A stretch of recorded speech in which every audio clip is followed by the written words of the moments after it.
Chosen one, stop. Do not scroll. I need to tell you about midnight, not the midnight on a clock. The midnight in a season. The particular kind of midnight that is not measured in hours, but in the accumulation of days where nothing moved, nothing shifted, nothing arrived. And the question that has been quietly forming in the place where certainty used to live is getting harder and harder to silence. The question that sounds like, how much longer? I want to speak to you tonight about what happens at midnight, not what you feel at midnight. What God does at midnight. Because there is a pattern running through Scripture from Genesis to Revelation that the most significant movements of heaven happen precisely at the hour when nothing seems to be moving. The hour when the watching has been so long that the watcher has begun to wonder if there is anything left to watch for. And tonight, I want to take you to a story that most people know the ending of without understanding what made the ending possible. The story of Ruth and the threshing floor and the midnight hour when everything changed. If you leave before this message ends, you will miss the word that was specifically prepared for the person who is in their midnight right now.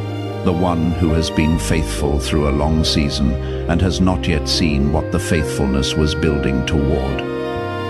Stay. This is the word for midnight. Go to the comments right now and type, "My Redeemer is coming," not as wishful thinking. As the declaration of someone who has read the end of the story and is choosing to stand in agreement with it before the morning makes it visible. Subscribe, because the next word carries the next layer of what is being released. Now let me take you to the book of Ruth. Chapter 3. Naomi has given Ruth a set of instructions that, by any reasonable standard, seem like the most vulnerable thing a person could be asked to do. She told Ruth to go to the threshing floor at night, to wait until Boaz had finished eating and drinking, to watch where he lay down, to go and uncover his feet, to lie down, and to wait for him to tell her what to do. I want you to feel the vulnerability in those instructions before I say anything else. Ruth was a Moabite woman in a foreign land. She had no legal standing, no family protection, no claim on anything. She had left her own country, her own people, her own gods, and followed a grieving mother-in-law into a land where she was a foreigner with nothing but her loyalty and the fields she was allowed to glean in. And now she was being asked to go to a threshing floor in the dark and place herself in a position of complete vulnerability before a man who had the power to either cover her or expose her or simply turn her away. And the instruction said, "Wait until he tells you what to do." Chosen one, I need you to sit in that vulnerability for a moment, because I want to ask you something. In the season you are currently in, the one that has been long, the one that has required more faith than it has provided evidence, the one where you have been faithful in the gleaning when what you were believing for was a harvest, have you been in a posture of vulnerability?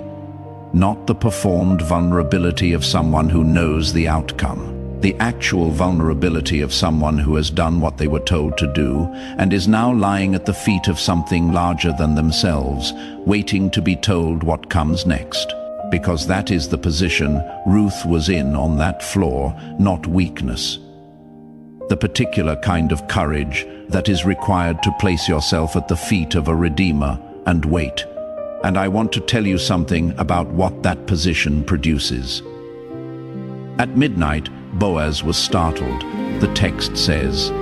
And it came to pass at midnight that the man was afraid and turned himself, and behold, a woman lay at his feet. At midnight, not in the morning. Not when the light was clear and the situation was easy to navigate. At midnight, the darkest hour, the Redeemer was awakened, and I need you to understand that this was not an accident of timing. Midnight was the appointed hour, because what happened at midnight on that floor required the cover of the night to happen correctly. What Boaz was about to say to Ruth, the declaration he was about to make, the commitment he was about to take, needed to happen in the quiet, in the dark, before the witnesses arrived, before the other claimant had the opportunity to interfere. The midnight was not the obstacle to the resolution. The midnight was the condition that the resolution required. And chosen one, I want to speak to your midnight with that understanding. The long night of your season has not been delaying what is coming.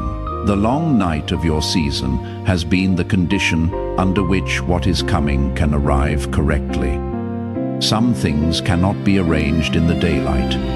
Some declarations cannot be made when everyone is watching. Some covenants need to be spoken in the quiet before they become visible to the crowd. And the Redeemer, who is about to speak over your life, has been moving in the midnight of your season, arranging the conditions of what he is about to declare. Now, I want to speak about what Boaz said when he woke up. He said to Ruth, "Who are you?" And she said, "I am Ruth, your handmaid. Spread, therefore, your skirt over your handmaid, for you are a near kinsman. Spread your skirt over me."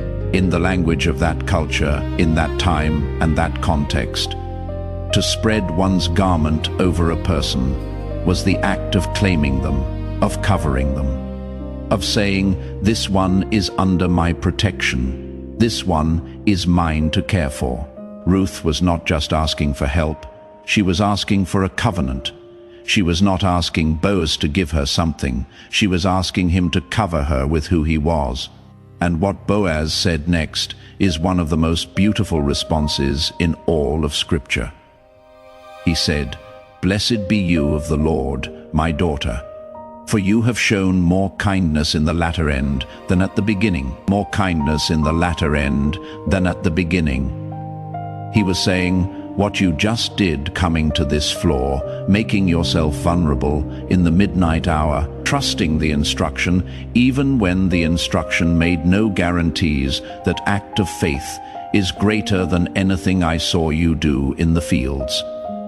And I want to speak prophetically into your life about that, because there are people watching tonight who have been faithful in the fields for a long time, who have been gleaning faithfully, doing what they were given to do in the season they were given to do it, and who have wondered whether the faithfulness in the field was enough, whether they had done enough, whether the gleaning would ever lead somewhere that felt like what they were actually made for.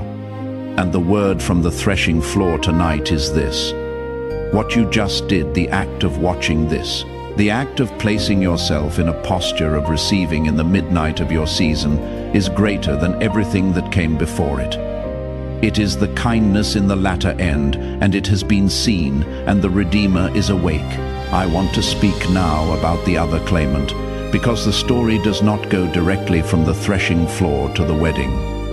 There is a chapter in between, and that chapter is one most people want to skip, because it involves a near kinsman who has a prior claim on Ruth and on the land, and who, by the law, has the right to claim her first. And Boaz, in the morning, goes to the gate, and he calls this man, and he lays out the situation. And for a moment, for a chapter, the outcome is uncertain. The man who has the prior claim could have said yes, could have exercised his legal right, could have taken what Boaz had positioned himself to take.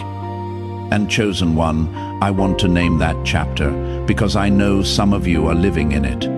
You are in the chapter where the other claimant is still present, where someone or something that has a prior claim on the territory of your life is still at the gate, the debt that arrived before the prosperity, the relationship that was supposed to be gone by now but isn't, the old agreement, the old fear, the old story that has more claim on your daily experience than it has the right to keep. And you are watching the gate conversation happen, and you do not know how this chapter will end. I want you to notice something about Ruth in this moment. She was not at the gate. She was waiting. Naomi had told her, "Sit still, my daughter, until you know how the matter will fall. The man will not rest until he has finished the thing this day." Sit still, not passive, not uninvested, but not at the gate either, not trying to manage the outcome of a conversation she was not called to be part of. The gate conversation belonged to Boaz, and Naomi told her, "Let him finish the thing, chosen one. There is a gate conversation happening over your life right now that you were not assigned to attend. Your Redeemer is at the gate. He is laying out the terms. He is handling the prior claim. Your assignment in this moment is not to force your way to the gate. It is to sit still until the matter falls the way it was always going to fall. Because the man will not rest until he has finished the thing, and the thing will be finished. Hear me say this. The man at the gate said no, not because of Boaz's persuasion, because when the full terms of the redemption were laid out, when he understood that claiming the land meant also claiming Ruth, meant also taking on the full weight of the covenant, he said, "I cannot redeem it for myself, lest I mar my own inheritance." He removed his sandal. He transferred the right, and Boaz stepped forward. Chosen one, the thing that has a prior claim on what is yours is going to step back, not because you argued it into stepping back, not because you finally found the right words or the right prayer, because when the full weight of the covenant is laid out, when the terms are clear, what was never meant to hold you permanently will not be willing to pay the price of holding you permanently. It will remove its sandal. It will transfer the claim, and the one who was always appointed to be your Redeemer will step forward. This is already in motion. In the next 21 days, you will see evidence of the transfer. The thing that has had an unauthorized claim on your life, beginning to release it. Not because you forced it, because heaven is laying out the terms and the unauthorized claim cannot meet them. Now I want to speak about what Boaz declared at the gate. In front of witnesses, he said, "Ruth the Moabite, the wife of Mahlon, have I purchased to be my wife, to raise up the name of the dead upon his inheritance. I have purchased, not I intend to purchase, not I hope to purchase, not I am in the process of negotiating a purchase. I have purchased, present perfect, done, complete." In the legal framework of that culture, the declaration at the gate was the binding moment. The ceremony came after. The celebration came after. The visible life of the covenant came after. But the declaration was the transaction. And the declaration was made in public, with witnesses. On the record, unambiguous, undeniable, chosen one, I want to declare something over your life tonight, not as a hope, not as a prayer for something that might happen, as a declaration of what has already been decided in the courts of heaven. The kinsman redeemer, the one who has the right of redemption, the one who can legally claim what was lost, has already made the declaration at the heavenly gate. He said, "I have purchased, not your future, not your potential, not the version of you that gets it all right, you as you are. In the midnight of this season, with every loss, every burial, every long season attached," he said, "I have purchased." With witnesses on the record done, and what follows from that declaration is not uncertain.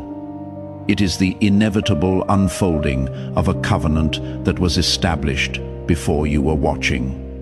The restoration of the land, the covering of the name, the raising up of what had fallen. This is what is coming into your life. Now I want to speak about Naomi, because Naomi's story is part of this word tonight. Naomi went to Moab full and came back empty. She lost her husband. She lost both sons. She stood in Bethlehem and said to the women, "Do not call me Naomi, call me Mara, because the Almighty has dealt very bitterly with me. I went out full, and the Lord has brought me back empty." She renamed herself from pleasant to bitter, because the accumulation of loss had become the new definition of who she was. And I want to speak to the person who has done something similar, not who renamed themselves officially, but who began to understand themselves through the lens of what the hard seasons accumulated, who started the journey full of something expectation, vision, the particular aliveness that belongs to someone who has not yet been through the fire, and who arrived at this season feeling like what came back from the journey is less than what went out. Naomi said, "I went out full and came back empty." But the text tells us something she did not know yet. She did not come back empty. She came back with Ruth. And Ruth was the carrier of everything that the empty season was building toward. What felt like nothing coming back was actually the most important thing coming back in a form Naomi could not yet recognize as full and chosen one. I want to speak that same word to you. What you have brought back from the hard season may not look like fullness to you. It may not feel like you returned with what you went out with, but what came back with you, the depth, the endurance, the specific wisdom that can only be formed in seasons of loss. The capacity for the kind of loyalty that Ruth showed Naomi that is not nothing. That is the thing the Redeemer noticed. That is the kindness in the latter end that is greater than the kindness at the beginning. I want to speak specifically about the gleaning. Because between the arrival in Bethlehem and the threshing floor, there was a season of gleaning in the fields. And that season was not small. It was not just a prelude to the main event. The gleaning season was where Ruth was seen, where her character was revealed, where the servants of Boaz took notice. Where Boaz himself began to inquire about her, he asked his servant, "Whose damsel is this?" And the servant answered, "It is the Moabitish damsel that came back with Naomi." She said, "I pray you, let me glean." And she has continued from the morning until now. She continued from the morning until now. That phrase, "she came at the start of the day." She was still there when the day was far along. She did not leave when the gleaning got hard. She did not leave when her portion felt small. She stayed in the field, she continued, and that continuing was what Boaz saw. Not a spectacular display of faith, not a moment of visible breakthrough, the daily faithfulness of someone who showed up and worked and continued when the more comfortable choice was to stop. Chosen one, I want to ask you, have you been gleaning in a field that did not feel like it was leading anywhere significant? Have you been faithful in the daily work of a season that looked smaller than what you believed you were made for? Have you continued from the morning until now in a field that was not the harvest? That was the field before the harvest, and wondered whether the continuing would ever matter. I want to tell you what the Redeemer saw. He saw the continuing. The same way Boaz asked his servant, "Whose damsel is this?" The same way the character of the gleaning made the gleaner visible to the one with the authority to cover your faithfulness in the field, has made you visible to the one with authority over your redemption. He has been asking about you. The servants have been reporting back, and the instruction has been given. Let fall handfuls of purpose in her path. The gleaning was not wasted. The gleaning was the evidence, and the evidence is what preceded the threshing floor. The hard season did not empty you. It changed what you are carrying, and what you are carrying now is what positions you for what the Redeemer is about to cover.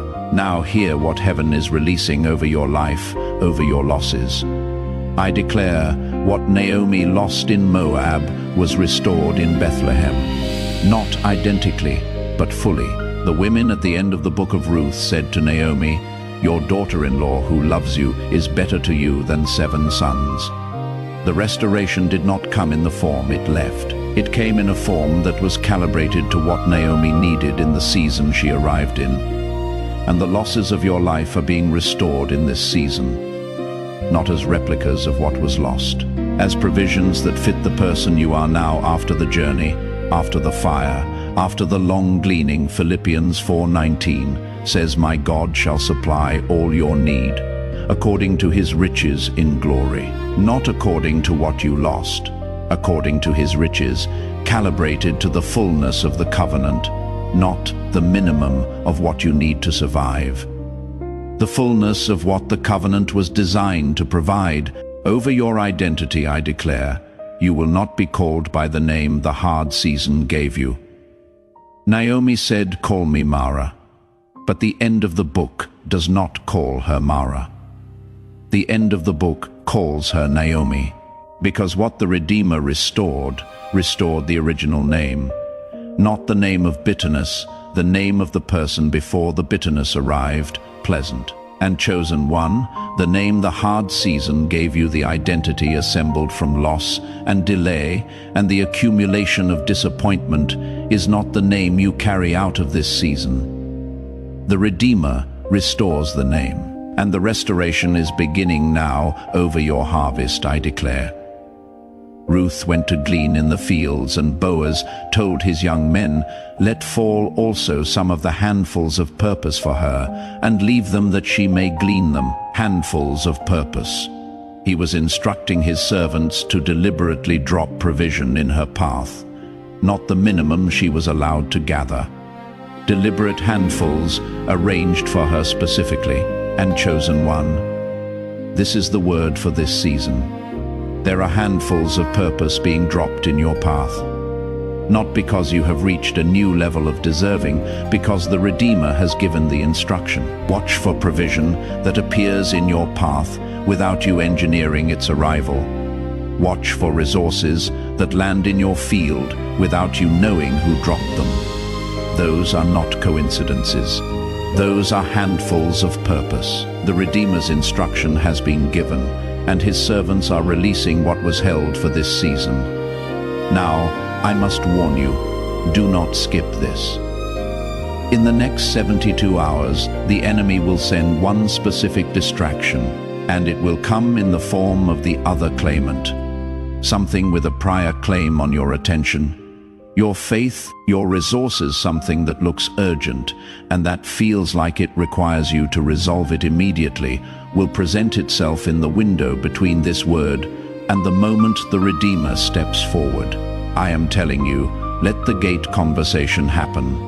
You do not need to negotiate the other claimant away. You do not need to argue with it or fight it or explain it.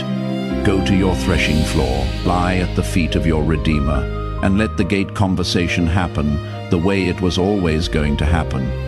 The other claimant is going to remove his sandal, not because of anything you do, because the terms of the covenant require more than the other claimant is willing to pay. Hold the word for 72 hours. Do not make any major decision from a place of urgency in this window. Archangel Michael stands at the gate. The court of heaven has already convened. Isaiah 54:17 says, "No weapon formed against you shall prosper." The other claimant cannot hold what the Redeemer has already declared purchased. Declare this with me out loud. My Redeemer is awake. It is midnight in my season, and he was awakened at midnight. The dark was the condition, not the obstacle. And at midnight, the movement began. I declare that the prior claim on what belongs to me is being transferred at the gate. I do not negotiate it. I do not fight it. I let it go to the gate, and I trust the Redeemer to handle it. I receive the declaration he made on my behalf before I was watching. I have been purchased. Not my potential, me as I am in this midnight with all of this attached. I receive the restoration of what was lost, not in the form it left, but in the form that fits who I am now.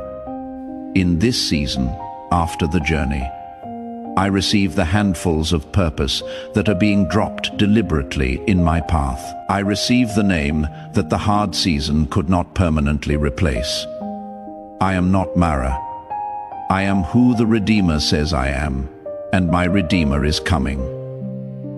In Jesus' name, Amen, chosen one, if the midnight word landed tonight, if the threshing floor was the image your season needed, like this video, as your declaration of agreement, go to the comments and type, "My Redeemer is coming."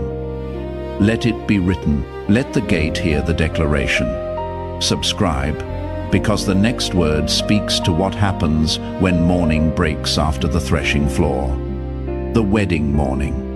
The restoration morning, the morning when Naomi was called Naomi again, how to carry the morning after a long midnight. Do not miss it. Find the person who came to your mind during this word, the one who has been in their midnight, who is lying at the feet of something they cannot control, waiting to hear what comes next, who has been faithful in the gleaning and has not yet seen the threshing floor turn into harvest. Send this to them. Tell them, the Redeemer is awake. He was awakened at midnight, and he knows your name. Go now, chosen one. Go with the declaration of the Redeemer covering you. The midnight was never the enemy. The midnight was the meeting place. The darkness was never the absence of the Redeemer. It was the condition of the covering. You lay down at his feet in the dark, and you will rise in the morning with his garment over you, not because you were strong enough, because you were faithful enough to stay, to not leave the threshing floor before the morning came. The morning is coming. Your Redeemer is awake, and the garment is already in his hands. Amen.